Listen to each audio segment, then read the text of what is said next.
Assalamualaikum students. Today our topic is law of conservation of mass और conservation of मास से ही related एक experiment है जो कि लैंडॉट ने परफॉर्म करा था। लैंडॉट एक्सपेरिमेंट के नाम से जाना जाता है। उसकी प्रैक्टिकल वेरिफिकेशन दिखाई जाएगी, बताई जाएगी, उसके बारे में बात होगी। तो स्टार्ट लेते हैं।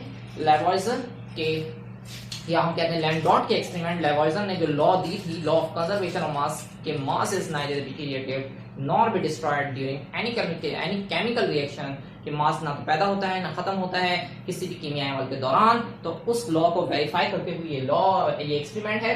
लैंडॉट जर्मन केमिस्ट है, इन्होंने एच की शेप का एक ट्यूब बनाया था जिससे रिलेटेड ये लॉ है।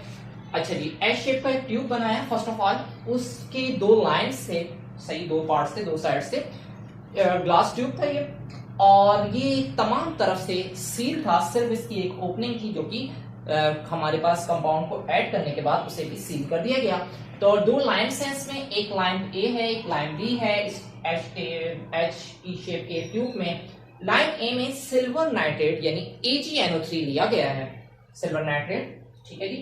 लाइन बी के अंदर जो हमारे पास केमिकल लिया गया है वो है हाइड्रोक्लोरिक एसिड, और वो HCl के नाम से जाना जाता है, HCl हाइड्रोक्लोरिक एसिड। तो इन दोनों लाइंस के अंदर पहले तो इनको फिल कर दिया। ये दोनों चीजें, ये दोनों कंपाउंड्स हम कहते हैं कि सेपरेट थे।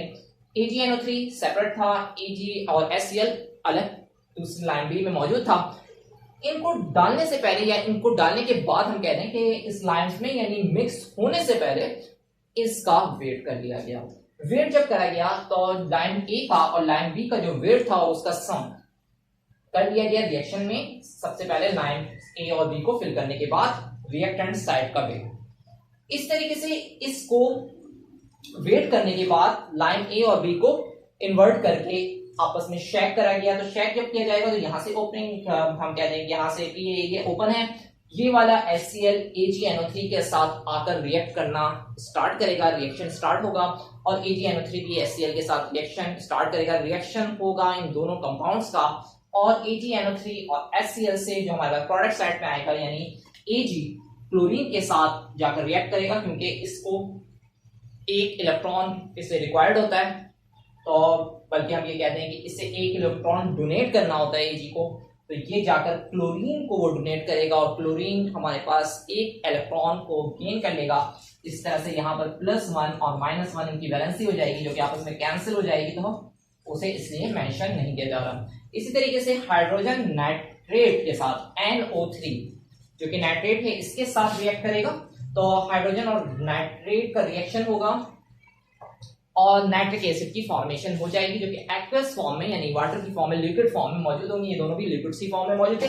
हालांकि यहाँ पर कुछ व्हाइट प्रेसिपिटेट जो हम इन्हें मिक्स करेंगे और आपस में शेक करेंगे कुछ, तो रिएक्शन कंप्लीट होने के बाद कुछ व्हाइट प्रेसिपिटेट नजर आ रहे होंगे जो कि AgCl सिल्वर क्लोराइड के होंगे, जबकि HNO3 लिक्विड फॉर्म में नीचे मौजूद होगा। तो रिएक्शन से पहले हमने वेट करा था। वेट करने के बाद जब हम मजीद जब रिएक्टेंट आपस में प्रोडक्ट बन जाएगा यानी रिएक्शन कंप्लीट हो जाएगा, तो उसके बाद इन्हीं लाइन्स का दोबारा से वेट किया जाएगा। तो इसका रिएक्शन के बाद का वेट और रिएक्शन के पहले का वेट, दोनों वेट्स इक्वल होंगे, क्योंकि ये सील्ड ट्यूब था। इस ट्यूब के अंदर ना तो कोई एलिमेंट एक्स्ट्रा और इंटर हुआ है मजीद रिएक्शन के दौरान, और ना ही इससे कोई चीज हम रिलीज हुई। बस सिर्फ और सिर्फ कुछ एनर्जी का रिलीज भी होती है, तो एनर्जी भी थर्मल एनर्जी हम कहते हैं, तो वो भी उस वॉल्स तक महदूद रहेगी, उनका डिफरेंस आएगा। लेकिन फिर भी जो टोटल क्वांटिटी ऑफ सब्सटेंस है या केमिकल्स है वो रिमेन सेम रहेगा।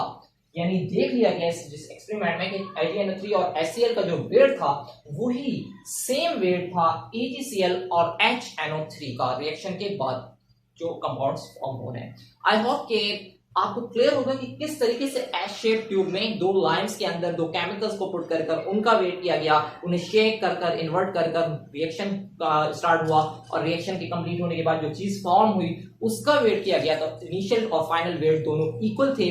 यही इस रिएक्शन में बताया गया है, और इस एक्सपेरिमेंट में इस चीज को डिस्कस देखा गया, कंक्लूड करा गया, और रिजल्ट में हमारे पास ये बात प्रूव हो गई कि मास is neither be created nor be destroyed during any chemical reaction. Substance तो नए बन गए, वहां AgCl और HNO3 की फॉर्मेशन हो गई, हालांकि यहां पर AgNO3 और HCl मौजूद था, लेकिन मॉलिक्यूल्स को हम कहते हैं सब्सटेंस या कोई भी एलिमेंट नया क्रिएट हो गया, लेकिन वेट जो था वो इनिशियल और फाइनल दोनों ही सेम थे। यही